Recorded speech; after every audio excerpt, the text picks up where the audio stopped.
ஆன்மீக அன்பர்கள் அனைவருக்கும் அன்பான வணக்கம். நாம நம்மளோட சேனல்ல ஆன்மீகம் சம்பந்தமான பல வீடியோ பதிவுகள் தாங்க பார்த்துக்கிட்டே இருக்கோம். அந்த வகையில் நாம் இன்னைக்கு என்ன பதிவு பார்க்க போறோம் அப்படின்னா, வரக்கூடிய ஜனவரி 20ஆம் தேதிக்கு பிறகு எந்த மாதிரியான பலன்கள் எல்லாம் இந்த ரிஷபராசிக்காரங்களுக்கு கிடைக்க போகுதுன்னு தாங்க. இதோட கிரகநடை கிரக மாற்றங்கள் எப்படி அமைஞ்சிருக்குன்னு பார்க்கலாங்க. ஸோ வீடியோவை ஸ்கிப் பண்ணாம முழுசா பார்த்து பயன்பெறுங்க. ரிஷப ராசியில கார்த்திகை 2, 3, 4ஆம் பாதங்களும், ரோகிணி, மிருகசீரிசம் 1, 2ஆம் பாதங்களும் கொண்ட நட்சத்திரத்தை கொண்டதா தாங்க இந்த ரிஷபராசி அமைஞ்சிருக்குது. இவங்களுக்கு கிரகநிலை இப்படின்னு பார்த்தா, ராசியில் குரு வக்கர நிலையில் இருக்கிறாருங்க. தைரிய வீரிய ஸ்தானத்தில் சந்திரன் செவ்வாயும் வக்கர நிலையில் தான் இருக்கிறாரு. அதுவே பஞ்சமஸ்தானத்தில் அப்படின்னு பார்த்தீங்கன்னா கேது இருக்கிறாருங்க. களத்திர ஸ்தானத்தில் புதன் இருக்கிறாரு. அஷ்டமஸ்தானத்தில் அப்படின்னு பார்த்தீங்கன்னா சூரியன் இருக்கிறாருங்க. கூடவே பாக்கியஸ்தானத்தில் சுக்கிரன் தான் இருக்கிறாரு. தொழில் ஸ்தானம் அப்படின்னு பார்த்தீங்கன்னா அதில் சனி இருக்கிறாருங்க. லாபஸ்தானத்தில் ராகு இருக்கிறாரு. இது மாதிரியான கிரகநிலை தாங்க இந்த மாதம் அமைஞ்சிருக்குது. இதுவே கிரக மாற்றம் அப்படின்னு பார்த்தீங்கன்னா 1/1 அன்னைக்கு புதன் களத்திர ஸ்தானத்தில் இருந்து அஷ்டமஸ்தானத்துக்கு மாறுறாருங்க. 14/1 அன்னைக்கு அஷ்டமஸ்தானத்தில் இருந்து சூரியன் பாக்கியஸ்தானத்துக்கு மாறுறாரு. அதுவே 18/1 அன்னைக்கு தைரிய வீரிய ஸ்தானத்தில் இருந்து செவ்வாய் பகவான் தனவாக குடும்பஸ்தானத்துக்கு மாறுறாருங்க. 28/1 அன்னைக்கு தொழில் ஸ்தானத்தில் இருந்து சுக்கிர பகவான் லாபஸ்தானத்துக்கு மாறுறாரு. இது மாதிரியான கிரகநிலை கிரக மாற்றங்கள் தாங்க இந்த ஜனவரி மாதம் இந்த ரிஷபராசிக்காரங்களுக்கு அமைஞ்சிருக்குது. இந்த ரிஷபராசிக்காரங்களுக்கு இந்த மாசத்தோட பொது பலன்கள் அப்படின்னு பார்த்தா, இந்த மாதம் உங்களோட அறிவு திறமை அதிகமாகுங்க. எந்த ஒரு விஷயம் நீங்கள் செய்யறீங்க அப்படின்னாலும் அதில் நல்லா யோசிச்சு உங்களோட அறிவுபூர்வமான புத்தியை வச்சு தாங்க எந்த ஒரு விஷயமா இருந்தாலும் நீங்கள் செய்வீங்க. உங்களோட பேச்சு மற்றவங்களை மயக்கிற மாதிரி தான் இருக்கும். அது மட்டும் இல்லாமல் எங்கே வெளி இடத்துக்கு போனாலுமே அந்த இடத்துல இருக்கிற டேஸ்டியான ஃபுட்டெல்லாம் நீங்கள் சாப்பிட்டு பார்க்கணும் அப்படின்னு நினைப்பீங்க. எந்த ஒரு இடத்துக்கும் போனாலும் உங்களோட சாமர்த்தியமான பேச்சால் காரியம் எல்லாமே நீங்கள் வெற்றியாக்கிக்குவீங்க. உங்களுக்கு தேவையானதை நீங்கள் செஞ்சுக்குவீங்க. தொழில் வியாபாரத்தை பொறுத்த வரைக்கும் இந்த மாதம் முன்னேற்றம் அதிகமாகவே இருக்க போகுதுங்க. புதுசாக தொழில் ஆரம்பிக்கிறதுக்கும் இல்லைன்னா தொழிலை விரிவாக்கம் செய்கிறதுக்கு இப்படின்னு அதுக்கான பிளான் எல்லாம் நீங்கள் போட்டு அதுக்கு முயற்சி எடுத்து நீங்கள் முடிவெல்லாம் எடுத்துக்குவீங்க. பணவரத்து கூட திருப்தி தர வகையில் தாங்க இருக்குது. வியாபார ஸ்தானத்துக்காக புதிய இடம்லாம் நீங்கள் பார்த்து வாங்குவீங்க. ஆஃபீஸ் சைட்ல இருந்து நல்ல ஒரு ஆதரவெல்லாம் உங்களுக்கு கிடைக்குங்க. அது மட்டும் இல்லாமல் நிறுவன மேம்பாடு இது மாதிரியான யோசனைக்கும் உங்களோட சக ஊழியர்கிட்ட இருந்து நல்ல ஒரு ஆதரவு கிடைக்குங்க. புதுசாக வியாபாரத்தை ஆரம்பிக்கிற ரிஷபராசிக்காரங்களா இருந்தீங்கன்னா அதில் முதலீடு செய்யறப்ப கொஞ்சம் எச்சரிக்கை இருந்துக்கோங்க. கொஞ்சம் முதலீட்டில் செஞ்சீங்கன்னா மட்டும்தாங்க அது நல்ல ஒரு பலன் கிடைக்கும். அதிக முதலீடு இப்போ எதுலையுமே ஈடுபடாதீங்க. ஏற்கனவே தொழில் செய்யறவங்க அப்படின்னா தொழிலை விரிவுபடுத்துறதுனே கொஞ்சம் பொறுமையாக இருந்துக்கோங்க. காதல் உறவுல இருக்கிறவங்க இல்லை திருமணமான தம்பதிகள் இப்படின்னு உங்க எல்லாருக்குமே வாழ்க்கையில் சின்ன சின்னதாக சண்டை கருத்து மோதல்கள் எல்லாமே வரலாங்க. கொஞ்சம் அமைதியாகவும் பொறுமையாகவும் இருந்துக்கோங்க. இந்த காலகட்டத்தில் நிதிநிலையை பொறுத்த வரைக்கும் ரொம்பவே அற்புதமாக இருக்க போகுதுங்க. அது மட்டும் இல்லாமல் நிதி வளர்ச்சிக்கு உங்களோட ஃபேமிலி இல்லைன்னா ஃப்ரெண்ட்ஸ் உங்களுக்கு ரொம்பவே ஆதரவாக இருப்பாங்க. உங்களோட உடல் மற்றும் மன ஆரோக்கியம் கூட நல்லா தாங்க இருக்க போகுது. இந்த ரிஷபராசிக்காரங்களோட ஜனவரி மாத பலன் எப்படி இருக்குதுன்னு இப்போ விரிவாக பார்க்கலாங்க. ரிஷபராசிக்காரங்களை பொறுத்த வரைக்குமே இந்த ஜனவரி மாதம் நிறைய கேள்விகள் எல்லாமே இருக்குங்க. ஏன்னா இந்த வருஷம் ஆரம்பம் எப்படி இருக்க போகுதுன்னு தெரியாது. இந்த ஜனவரி மாதம் எப்படி அமைஞ்சிருக்குதுன்னா நல்லா தாங்க இருக்குது. அதனால ரிஷபராசிக்காரங்களை பொறுத்த வரைக்கும் கவலை வேணாங்க, குழப்பமும் வேணாம். தெளிவான சிந்தனையோட நீங்கள் செயல்படுவீங்க. என்ன காரணம் அப்படின்னு கேட்டிங்கன்னா, நீங்கள் எடுத்த காரியம் எல்லாமே சீக்கிரமாக முடிஞ்சிருங்க. அது எல்லாமே முன்னேற்ற பாதையை நோக்கி தாங்க போக போகுது. முன்னேற்றம் தரக்கூடிய மாதமாக தான் இந்த ஜனவரி மாதம் உங்களுக்கு அமைஞ்சிருக்குது. கடந்த 4 மாதமாக அதாவது செப்டம்பர் மாதத்தில் இருந்து உங்களுக்கு கந்தாய பலன் சுமாராக தாங்க இருந்தது. அதனால ஒரு விதமான பதட்டம் பயம் இதெல்லாமே கொடுத்துருக்குங்க. கடன் தொல்லையும் ஜாஸ்தியாக தாங்க இருந்திருக்கும். இது எல்லாத்தையும் எப்படி அடைக்க போகிறோம் அப்படின்னு நீங்கள் நினச்சிருப்பீங்க. ஆனால் அந்த நிலைமை எல்லாமே இப்போ மாறப்போகுதுங்க. இந்த ஜனவரி மாதத்தை பொறுத்த வரைக்கும் உங்களுக்கு ஒரு விதமான கேள்வி இருந்துக்கிட்டே தாங்க இருக்கும். என்னன்னா நல்ல வருமானம் இருக்குமான்னு தாங்க. ஏன்னா 2ஆம் வீட்டு அதிபதி 7ல் இருக்கிறாருங்க. அதனால வருமானம் இருக்குமான்னு பார்த்தா கண்டிப்பாக இருக்குங்க. ஏன்னா மாதத்தோட ஆரம்பத்துல இருந்து அதாவது ஜனவரி 4ஆம் தேதியிலேயே அவர் தனுசு ராசிக்கு பயிற்சி ஆகிட்டாருங்க. அதாவது 8ஆம் இடத்துக்கு போறாருங்க.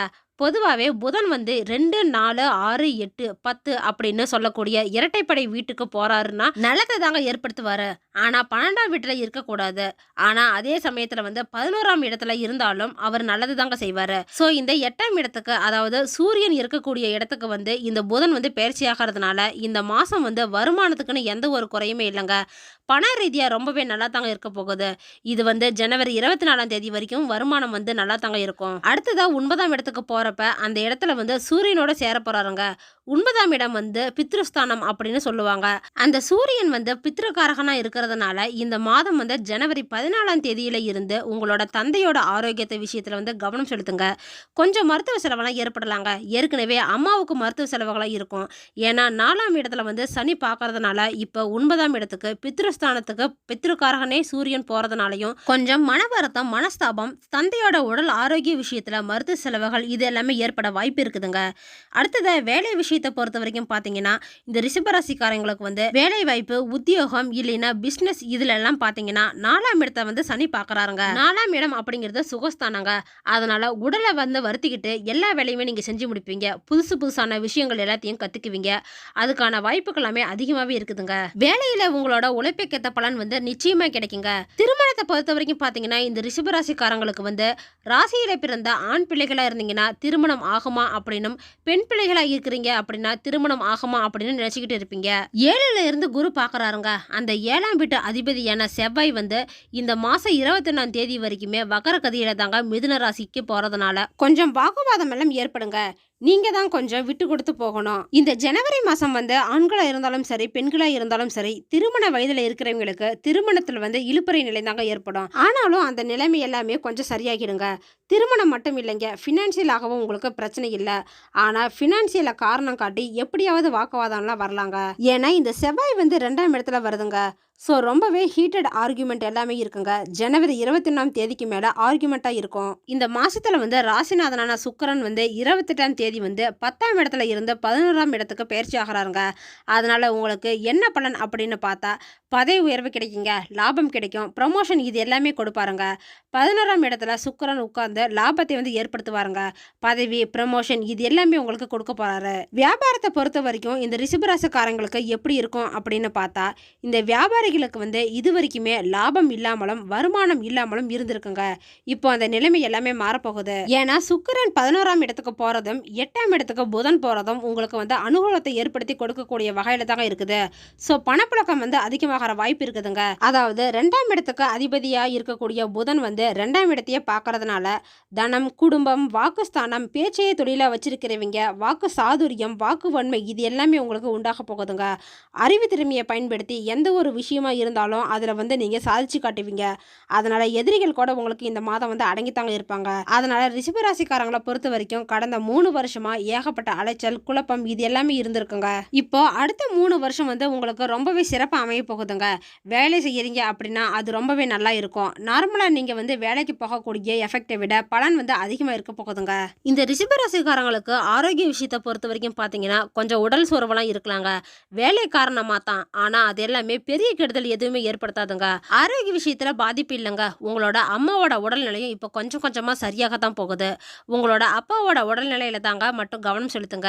ஏன்னா 9ஆம் இடத்துக்கு பித்ருக்காரகன் வரதுனால தான் சுமாரான பலன்கள்லாம் கொடுக்குங்க. இதுவே இந்த ரிஷபராசிக்காரங்களை வந்து ஸ்டூடெண்ட்டாக இருக்கிற பட்சத்தில், அதுவும் காலேஜ் ஸ்டூடெண்ட்டாக இருக்கிறீங்க அப்படின்னா வேலை கிடைக்குமா அப்படின்னு பார்த்தீங்கன்னா கண்டிப்பாக வேலை கிடைக்குங்க.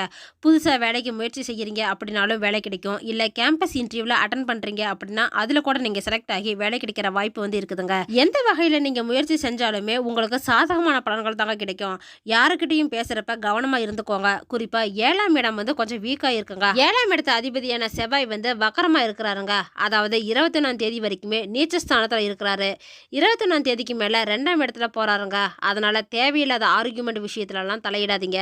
குடும்ப விஷயத்தை பொறுத்த வரைக்கும் பார்த்தீங்கன்னா உங்களோட வாழ்க்கை துணையுடன் கருத்து மோதல் எல்லாம் ஏற்பட வாய்ப்பு இருக்குதுங்க. ஸோ நீங்கள் கொஞ்சம் பேசுகிறத குறைச்சிக்கோங்க. அதாவது அனாவசிய பிடிவாத பேச்சு எல்லாத்தையுமே குறைச்சிக்கோங்க. நீ சொல்கிறத நான் என்ன கேட்கறது, நான் சொல்கிறத நீ எப்படி கேட்கறது அப்படின்னு பேசுனீங்கன்னா பிரச்சனை வந்து பெருசாகுங்க. விட்டு கொடுத்து போகிறது மூலயமா உங்கள் வாழ்க்கை வந்து நல்லா இருக்குங்க. ஸோ இந்த மாதத்தை பொறுத்த வரைக்குமே இந்த ரிஷபராசிக்காரங்களுக்கு வந்து நல்ல ஒரு அனுகூலம் நாட்களாக அதிகமாகவே இருக்குதுங்க. சந்திராஷ்டம நாட்கள் அப்படின்னு பார்த்தா ஜனவரி 26ஆம் தேதி காலையில் 8:26 இருந்து ஜனவரி 28ஆம் தேதி மதியம் 2:52 வரைக்குமே இருக்குதுங்க. இந்த சந்திராஷ்டம நாளில் முடிஞ்ச வரைக்கும் அடுத்தவங்க கிட்ட பிரச்சனையில வந்து தலையிடாதீங்க. கூட கொடுத்த வாக்கை வந்து காப்பாற்ற பாருங்க. உங்களுக்கு பரிகாரமா ஜென்ம குருவா இருக்கிறதுனால குலதெய்வ வழிபாடு செய்யுங்க. கூடவே சுவாமிமலை முருகனையும் வழிபாடு செய்யுங்க. நல்ல ஒரு வாழ்க்கையை வந்து ஏற்படுத்தி கொடுப்பாரு. சுவாமிமலை முருகன் கோயிலுக்கு யாரெல்லாம் போயிருக்கீங்க அப்படின்னு கமெண்ட் பாக்ஸில் சொல்லுங்க. கூடவே முருகனை பிடிச்சவங்க எல்லாரும் ஒரு லைக்கும் பண்ணிடுங்க. ஓகே ஃப்ரெண்ட்ஸ், இந்த வீடியோ பதிவு உங்களுக்கு பயனுள்ளதாக இருக்கும் அப்படின்னு நினைக்கிறேன். அடுத்தடுத்து நம்ம சேனலில் ஆன்மீகம் சம்பந்தமான பல வீடியோ பதிவுகள் தாங்க வரப்போகுது. ஸோ நம்ம சேனலை நீங்கள் இப்போ தான் ஃபஸ்ட் டைம் பார்க்குறீங்க அப்படின்னா சப்ஸ்கிரைப் பண்ணி வச்சுக்கோங்க. கூடவே பெல் ஐக்கனையும் கிளிக் பண்ணி வச்சுக்கோங்க. அப்போ தான் நாங்கள் போடுற வீடியோ பதிவு உங்களுக்கு உடனே கிடைக்கும். இந்த வீடியோ உங்களுக்கு பிடிச்சிருந்தா லைக் பண்ணுங்கள், ஷேர் பண்ணுங்கள், கமெண்ட் பண்ணுங்கள். அதோடு உங்கள் ஃப்ரெண்ட்ஸ் அண்ட் ஃபேமிலிக்கும் ஷேர் பண்ணுங்கள். அவங்களும் இந்த வீடியோ பதிவை பார்த்து பயன்பெறட்டும். மற்றொரு ஆன்மீக தகவல் வீடியோவோடு சந்திக்கிறேன். ஆன்மீக அன்பர்களான உங்களுக்கு நன்றியும் வணக்கமும்.